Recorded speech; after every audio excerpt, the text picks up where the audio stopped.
What's going on, guys? Big welcome to you all to our channel. We are Team Crushing the Meta and we are back with more Premium Collection reveals. This is the Premium Collection 2020 and today's reveal is on Dimension Police. If you haven't checked the video yet on different fights, you could definitely check that out because Chris is one of our best Dimension Police players and you need to hear his thoughts.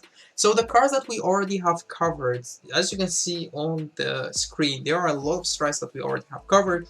All the links to those strides will be in the link down below, so you could check them out if you want to. In this video, we'll get into the Dimension Police stride. But before I do that, which stride are you most excited to see next? Like, what's your favorite clan and what do you expect Bushido will make for your clan?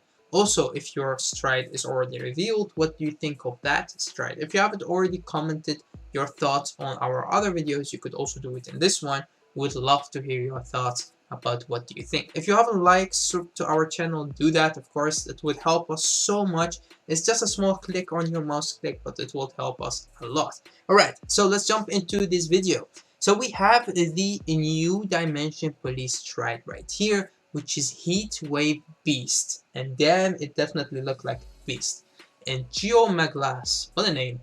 This guy has two abilities. The first one is when he is chilling on your G-Zone, or if you have him as your Vanguard, he gives all of your grade 3s that are on regular circle and Guardian circle extra 5k shield and 5k power, and they also get intercept.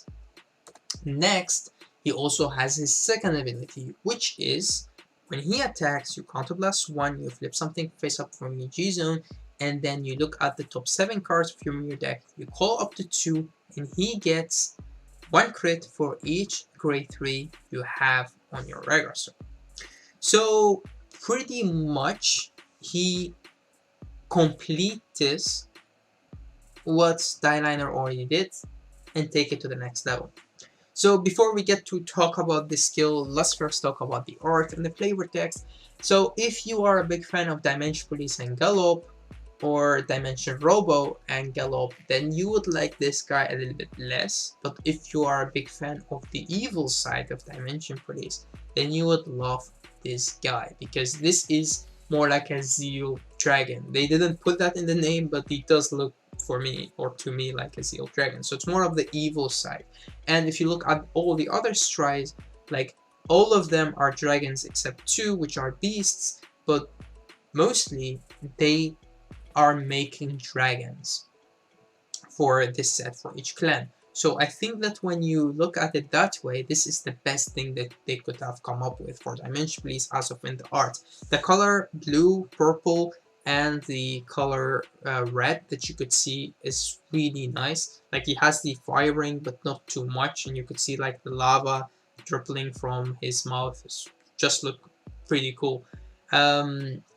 Then we talk about the flavor text. It's like he's saying, well, it's time for the monsters to shine. It's our time now. So it's also very good, very nice, fits to the art and to his own skill. Well, now we talk about how does this guy fits the clan. So we already talked about the synergy between him and Dieliner. What I meant with he completes Dieliner is Dieliner only gives your grade 3 a 10k shield, but he does not give them intercept. So if you have those grade 3s on the field, then pretty much with his skill, they could also get intercept. So it's also very nice. You could put them on the field, or you have them in your hand, and they still get the shield value. Remember, if you go for him as a first stride and you flip him face up, then you have 2 copies of him face up in your G-Zone, and you have Dieliner as your Vanguard, then that's 20k shield. And that's easy to get after the first stride, because you stride for him, you flip him, and you pretty much already have that extra 20k shield when you intercept or when you defend from your hand. So that's really, really good. Alright, now let's talk about it. What does this guy mean when you have him now for your, like, at your disposal when you play Dimension Police? If you look at the Dimension Police G-Zone, then you could really see that all of your strides, except let's say the Nation stride, like, because they do not flip, and your Dileon, which needs to flip himself. All the other stride, like the Dimax from the last Premium Collection set, Gallop, of course your Restander, which is one of your most important strides, and he himself, they do not need to flip themselves. They could flip anything. That would mean that your Dimax and your Gallop, especially those two, could flip him when you go into them. So you would play him at 3 at least, because if you go for him, you would flip him, and if you go for something else, you flip him as well. Although I still think that this is a 4-off in the Dimension Police deck. So every stride that would be played as a 4-off is a very good stride. This guy will maybe not take Dimension Police from being tier nowhere to tier 2 or tier 1. No, it would not, but it would definitely make it a rogue deck, and it completes the G zone that they needed. Like, it gives them more, 4 more cards that they will put into the G zone. That's what this guy means to the Dimension Police player. Okay, now there are different thoughts when it comes to Dimension Police decks that you would play with this guy. In my opinion, there are 2 very strong decks that are at the Dimension Police player that they could choose from. The first one is the one who uses the starter, Gayusha, if I'm not mistaken. That's the deck that plays most of all the Dimension Robo cards, because your grade 0 needs to have 3 more Dimension Police regulars to put into the soul, and you could superiorize to your grade 3. What's the good thing about that deck is whenever it goes first, on your grade 2 turn, you could do that combo to go to grade 3. And your opponent is chilling at grade 1 because you went first. So what you do, you go to grade 3 and you normally go for Die Liner, and because before that nothing else costs you a Count Blast, you could use Die Liner skill to +1 on hand, get force 2, and get a crit, and attack for your opponent for 3 damage, which is really devastating to take that much damage on when you're chilling on grade 1. So they would have to PG that attack if they have a PG. If not, then they pretty much take 3 damage.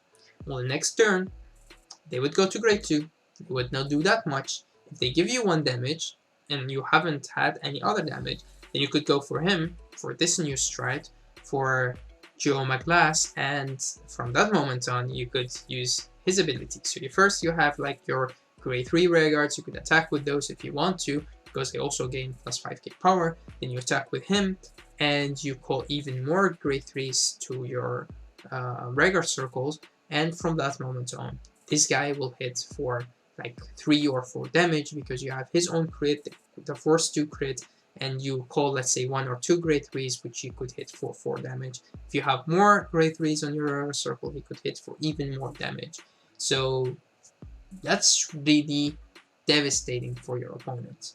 The second deck that you could run him with is, of course, the Kaisers.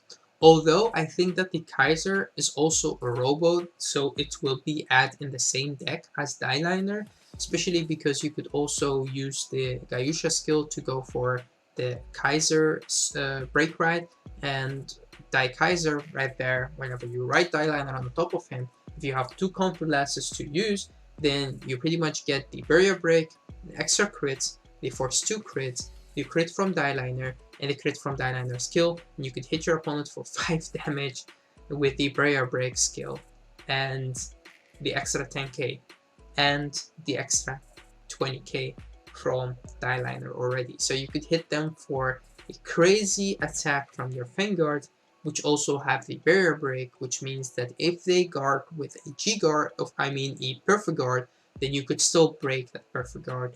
And all of that, your opponent is chilling at grade 2, which means they could not really G-guard or do anything else. They will hope to have a perfect guard on hand. So that strategy is also very strong. Okay, so all of that aside, that's in my opinion one deck. The other deck that you could play him in is the Enigmas. The differences between the 2 decks is that the Enigma deck could play more grade 3s. Why? Because you would play less grade 2s. Because you have Enigma Wave and you have 8 grade 1s that could search him out. So pretty much you could just play the 4 Enigma Waves, or play maybe 8 grade 2s or 6 grade 2s, whatever, depending on how much grade 3s you want to add to your deck. And from that moment on, you have more grade 3s in your deck, which means this guy is even more devastating, and which means you also have more shield value in your hand, because each grade 3 will, with Die Liner, will become like a 20k shield after the first strike, which is amazing.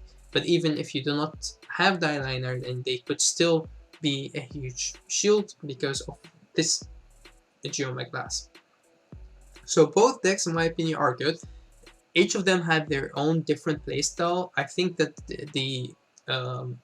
like both of them have also some consistency and some not, because with the Enigmans, you do need to have the grade 1, otherwise the deck will fall apart. It's still 8 right targets, but you sometimes don't get it.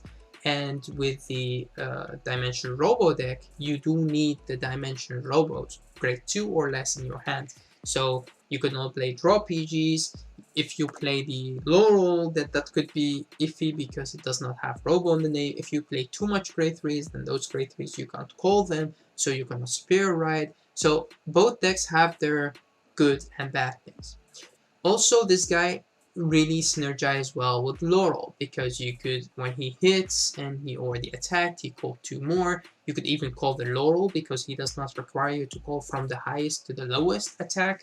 He, like, not from the strongest to the weakest as Dimax does. No, this guy just calls whatever you want.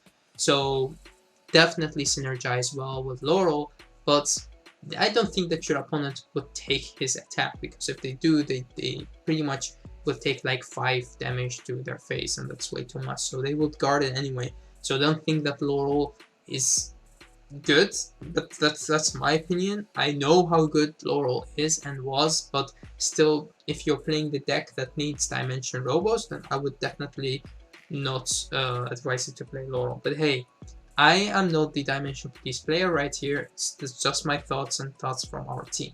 Although, like, Varian does want to play Laurel, and Martin, I don't know. Let's wait and see what his deck would look like, which he will not show us that fast until he tests the deck more.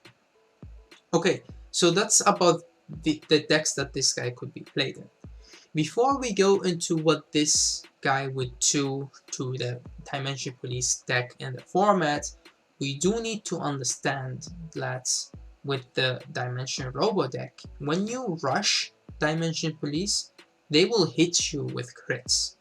And if you have the counterblast for him, and your opponent does not have the PG, then you could just kill them right there. So your Dimension Police deck just got a new strategy, which is taking your opponent from 0 damage to 6 damage with this guy. And him being a 4-off, him being a card that could do that, like taking your opponent from 0 damage to 6 damage, is really good. And that's why this guy will definitely be a stable and mostly a 4-off or at least a 3-off in every G-zone of any Dimension Police deck. Definitely. That's a fact. Alright, will this mean, with all of this that I've talked about, that Dimension Police right now will go from tier nowhere to tier 2 or tier 1? No. It would still make Dimension Police a rogue deck. And the Dimension Police the Dimension Police player just got even one more weapon that, if your opponent do not know about, would kill them. And that's what it means to be a rogue deck. You have so much good strides. You have if you're sitting on a Kaiser, you could go Leon. If you're chilling on, let's say, anything, you could go for this guy. You could go Gallop to have 2 attacks if you know that your opponent has 1 PG. If your opponent has no PGs and you want 1 strong attack, then you go with this, because definitely crits. And you have so much more weapons to use. But I think that they really made a very good card. Not OP, but just perfect for the clan. And it's kind of what Dimension Police really needed, because the thing is with him, and kind of going first with the whole combo with Gayusha, or even without that combo, if you have 2 copies of him face up in your G-Zone, any grade 3 with Dieliner would be 20k shield. That's really a lot. And the second time you stride, you would stride something else. You don't have to stride into him again. So let's say you stride into a Gallop or you stride into Diomax because you don't have Counterblast or something, then you pretty much could flip even one more and your grade 3 will become 25k shield. So that's a lot. That's like a G-Guard from hand. So all in all, a very good card with a beautiful art and an amazing skill, which I think that Dimension Police players are really happy with this, and it synergizes really well with the clan. There is one deck or one factor to the clan that this guy do not synergize with at all, is the Kaisers. If we talk about the first deck, then you do play Die Kaiser, which is your break right. Most of the Dimension Police player play him at least at 1 or at 2. One of each art is nice. But the problem is with this guy is he calls your grade 3s out. And if you want to go for the superior right to your grade 3, you cannot play too much grade 3s. You could play like 10, 12, maybe 13, but you would not go to 15 and higher. If you play the Enigma build, you could, but if you play the Robo build, you would not, because you still want those grade 2 or less Dimension Robos to call them to the field. If you do that, if you call your grade 3s, you don't play that much grade 3s, that would mean your Die Leon or your whole Kaiser shenanigans with Barrier Break would not work. If you don't know what Barrier Break is pretty much something that only Dimension Police have, which is when they drive check reveal a grade 3, they sometimes have the ability that they could remove your Sentinel and also nullify the effect of the Sentinel. So they just negate the Perfect Guard skill and they could just hit you. So Leon could do that, and he has extra drive check because he's a grade 4, so you have 3 drive checks. With Dinosaur Boy, you could even make it 4 drive checks, and with that, they could like take out 2 PGs. If you put 2 PGs out there to guard with, which is 4 cards from hand, they could sometimes still even take those out. So it's really good skill, and it does need you to drive check a grade 3. And because now you have this guy which calls your grade 3s, he does not synergize with the whole Kaiser mechanic, but he does synergize very well with what Dieliner does. Because the problem that we had with Dieliner is sometimes you're thinking about calling those grade 3s, but you cannot intercept with them. Now you could just intercept with them as well, and you could give them more shield because of the GeoMaGlass. So, as I said, all in all, an amazing card. So, again, now we go back to talking about what the sets really got us. Till now, I think that most of the cards that we have got did justice to their clan. Some clans already had a very good stride from the last premium collection set, and those got a less good of a stride, like the one from Nova is less good, the one from Kagero is a little bit less good, the one from Link Joker is also a little bit less good, although it is definitely special about the way that it does in work. Let's say like just taking out the markers, I still think that they should have got a little bit better, because we don't really see Link Joker doing that great in premium. So I hope that they could have made something more like a standard plus deck. Let's say that you put in Messiah and it would work right away, but they didn't. Like the stride that they have got right now is good. They could play that in premium, like in Deleters or in Messiah or whatever. It's really good stride, and it does fix the problem that they had against XL clans, especially XL clans and Protect clans. And yeah, that's definitely very good. But when we talk about the set, we could see that Bushiroad is taking different approaches. Sometimes they bring out a stride which is very close to what the clan does and what the clan needs, like the one from Kagero. Just the field retirement is what Kagero should have done, always does, and now they have like stride which is just complete field wipe, just really amazing, especially because it does not cost counterblast. And it's also what Damjit needs, because Damjit hates clans that have Excel circles and too much rare guards, and you cannot deal with that because you cannot get your blaze. So now you could, with that extra stride, like retire all the field if they put too much on the field. We have seen other strides like the one from Rukum, which is just a standard plus deck. We have seen the one from Royals and Gears, which is 2 strides, which till now, in my opinion, the best 2, because they take it to the next level. Although people think that the one from Rukumu is good, I think it is definitely good when you look at it, but there are a lot of ways to play around it. And if you don't give your opponent counterblast, or if your opponent does not have the right grade 3 to copy those names, like without a Yuga, the stride does nothing. So some consistency issues, let's say. But all in all, a very good set till now. I'm very excited to see what it will bring to my other favorite clans. Like I have, like, you know me, I like to play Sparkledus, which is the most deck that I play, but I also play Dark Regulus, Kagero, Minkoni, Nubitama, and till now, like the stride from Dimension Police, and the stride from Gears, and stride from Royals, like also the one from Great Nature, especially those four, I'm very, very hyped to see what the other clans would get, because they're really good. Like the one from Dimension Police is really good for the clan. The one from Great Nature is very underestimated, but it's really good if you play it right, because it's not that easy to master.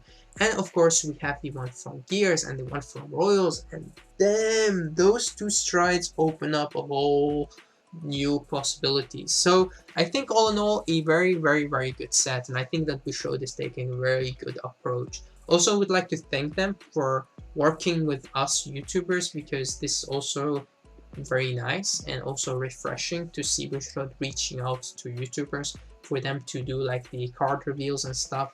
And I'm very happy with that and excited to also maybe have our opportunity in the future to work with them as well. Okay, so enough about this. Thank you all for watching. I hope that you guys enjoy our content, especially the premium collection reveals. We have a lot of upcoming videos for you guys. Like we have done the how to build the Optional deck. We'll do the same for Asha, the same for Gears, and we'll also do some matches between those clans. And we will go back to the past set. We'll talk about Genesis, Angels, and Gears being Fang. And we will also talk about Chat, of course. So thank you all for watching. Remember to like our videos, to sub to our channel. It does cost you like 1 second, but it does help us a lot. Thanks for watching yet again. Until next time.